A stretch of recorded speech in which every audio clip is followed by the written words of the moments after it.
Islamic Chhatra Shivir, the student wing of the Jamaat-e-Islami Bangladesh, the mastermind behind the coup in Bangladesh. According to sources, in the last 2 years, a large number of ICS cadres have taken admission in various universities of Bangladesh, and from there they started inciting the university students.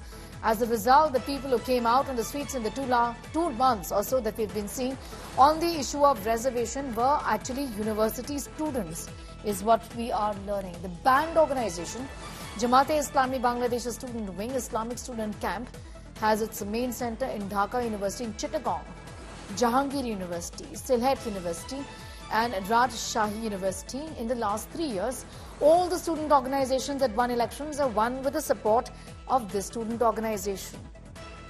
I'm going to go straight across to Jitendra, who's getting us that big scoop right now about who is in fact behind this violence. And Jitendra, किस तरीके से इसे systematically कई महीनों के लिए plan किया गया था?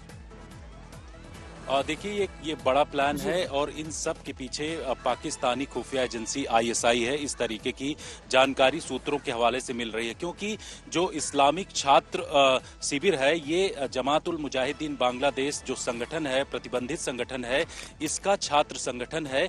और ये अलग अलग यूनिवर्सिटीज में, चाहे वो ढाका यूनिवर्सिटी हो, चिटगांव यूनिवर्सिटी हो, राजशाही यूनिवर्सिटी हो, सिलहट यूनिवर्सिटी हो, इन तमाम जगहों पर ये संगठन पिछले कई सालों से लगातार काम कर रहे थे। सूत्र बताते हैं कि इन संगठनों के जरिए अलग अलग सोशल मीडिया पर अकाउंट बनाए गए थे, जिसमें जानकारी ये भी मिली है कि कुछ आईएसआई के लोग भी इस इस्लामिक संगठन के साथ जुड़ करके उन लोगों ने फेक डीपी के जरिए नए तरीके के उन्होंने सोशल मीडिया पर अकाउंट्स तैयार किए थे और इन अकाउंट्स के जरिए जो वहां पर छात्र मौजूद थे उनको भड़काया गया और अलग अलग तरीके के मैसेजेस दिए गए।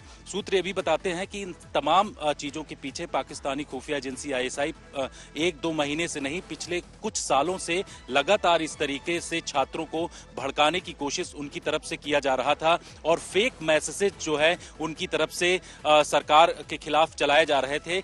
इस वजह से छात्रों का जो प्रदर्शन है वो काफी हिंसक और उग्र हो गया, जिसके बाद आपने देखा कि वहां की जो प्रधानमंत्री हैं शेख हसीना को इस्तीफा देकर के इस वक्त वो भारत में मौजूद हैं। लेकिन ये एक बड़ा जो एक्शन हुआ है वहां की जो इस्लामिक छात्र शिविर संगठन है, जो कि जमातुल मुजाहिदीन बांग्लादेश प्रतिबंधित संगठन है, उससे जुड़ा हुआ है। और इन तमाम संगठनों से जुड़े हुए जो लोग हैं उन लोगों ने इस पूरी हिंसक घटना को अंजाम दिया, जिसके बाद वहां की सरकार और वहां की जो प्रधानमंत्री है उनको इस्तीफा देना पड़ा। और इस्तीफा देने के बाद वो तमाम लोग जो हैं वो अब इस वक्त भारत आ चुके हैं। खुद आप देखिए हिंडन एयरबेस पर शेख हसीना इस वक्त मौजूद हैं। और जिस तरीके की स्थिति बनी है, इन तमाम स्थितियों के पीछे बताया जा रहा है कि पाकिस्तानी खुफिया एजेंसी आईएसआई है।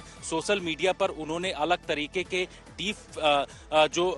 उन्होंने फेक डीपी तैयार किए थे और उसके बाद छात्रों के बीच में वो मैसेजेस सर्कुलेट किए गए, जिससे कि इतनी बड़ी हिंसा वहां पर हुई है। Jitendra getting us those details. Shukriya हमारे साथ जुड़ने के लिए, is telling us about the Islamic Chhatra Shivir, which has now emerged as the main group that planned this coup. Jitendra tells us for 2 years this planning essentially was underway.